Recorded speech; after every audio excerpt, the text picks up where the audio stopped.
महाराष्ट्र में शिवसेना के दोनों गुट आज अपना स्थापना दिवस मना रहे हैं। शिवसेना आज 59 साल की हो गई है, जहां उद्धव ठाकरे की सभा सायन के षणमुखानंद चंद्रशेखर सरस्वती सभागृह में होगी। वहीं एकनाथ शिंदे ने वर्ली के NSCI डोम में समर्थकों को बुलाया है। चुनाव के मद्देनजर रखते हुए दोनों तरफ से बड़े बयान सामने आ सकते हैं।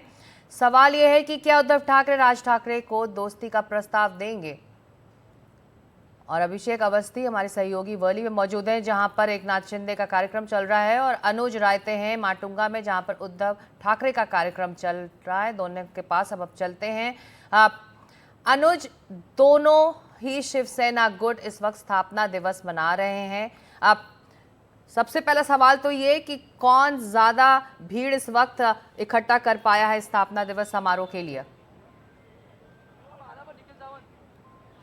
ये जो स्थापना दिन का जो समारोह है उसकी शुरुआत हालांकि 5 बजे बताई गई थी, बट हम एक्सपेक्ट करें कि 6 से 7 बजे तक ये दोनों कार्यक्रम शुरू हो जाएंगे, खास करके उद्धव साहब ठाकरे के गुट का कार्यक्रम। और अगर भीड़ की बात हो तो भीड़ इकट्ठा करने में शिंदे सेना पिछले 1-2 सालों में कम से कम हमेशा थोड़ी आगे रही है। फिर चाहे वो जगह का सिलेक्शन हो या जितने बड़े जगह में आप महाराष्ट्र के दूर दूर के हिस्सों से लोगों को एक साथ ला सकते हो, उसके बारे में सवाल हो।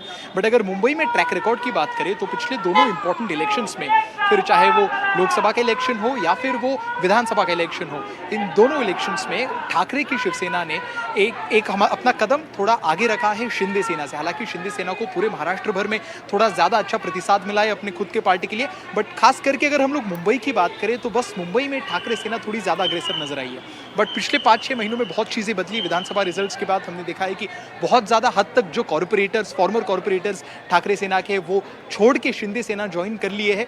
और अभी ये पूरे MNS और ठाकरे के यूनियन की डिबेट में भी ठाकरे सेना को जिस तरीके का प्रतिसाद MNS से एक्सपेक्टेड है और या था, वैसा मिलते हुए अब तक तो कम से कम नजर नहीं आया है। तो क्या इन चीज़ों को लेके उद्धव ठाकरे अपनी सेना, अपनी सैनिकों को एड्रेस करेंगे, वो एक देखने वाली चीज़ रहेगी। और क्योंकि अभी मॉनसून सेशन भी महाराष्ट्र असेंबली का स्टार्ट होगा और उसी के बाद सिविक पोल्स की तैयारी भी महाराष्ट्र भर में शुरू हो जाएगी, उसके बारे में भी उद्धव ठाकरे क्या बोलते हैं उसके ऊपर भी सबकी नजरें होंगी। बिल्कुल, कौन क्या बोलेगा और किस तरह का संदेश अपने अपने मंचों से देगा, इस पर सबकी नजरें हैं। अभिषेक, उद्धव ठाकरे और राज ठाकरे की दोस्ती या फिर राज ठाकरे के लिए इस मंच से कुछ प्रस्ताव जा सकता है?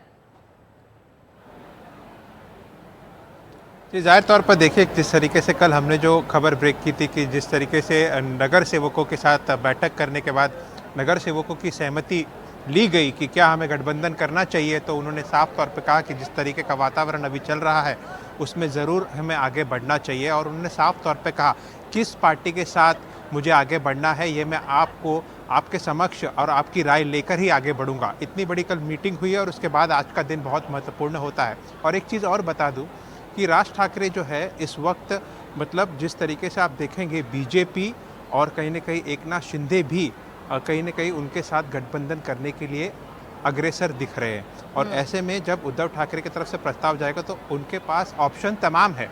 और जिस तरीके से आने वाले चुनाव है उसके चलते वो किसके पास जाते हैं वो बहुत महत्वपूर्ण होगा। और साथ ही साथ जिस तरीके की राजनीति हो रही है, जैसे अभी हमने कल जिस तरीके से रिपोर्ट किया था, एक तरीके से फिर हिंदी अनिवार्यता को लेकर के जो बवाल उठा था, उसके बाद सरकार ने दूसरा GR लाया, फिर भी राज ठाकरे अपने एक वो मुद्दा लेकर आगे बढ़ रहे हैं। उनके लोग आगे जा रहे हैं, प्राध्यापकों को लेटर दे रहे हैं, कॉपियाँ जलाई जा रही है। तो एक तरीके से जो मराठी समीकरण एक आने का मुद्दा है उसको देखते हुए कहीं ना कहीं दोनों भाई के बीच में नज़दीकी बढ़ती नज़र आ रही है। तो आज बहुत महत्वपूर्ण होगा कि उस हिंदी शक्ति को लेकर किस तरीके का बयान आता है उद्धव ठाकरे की तरफ से, एक, और दूसरा क्या जाहिर तौर पर वो प्रस्ताव इस सभा से देते हैं और उसको क्या राज ठाकरे स्वीकार करते हैं। तो इस पे नज़र बनी हुई रहेगी। और वहीं एकनाथ शिंदे की अगर बात करें तो कहीं ना कहीं उद्धव ठाकरे के खेमे में सेंध लगा चुके हैं। वो 50% से ज़्यादा नगर सेवक अपने खेमे में कर चुके हैं और लगातार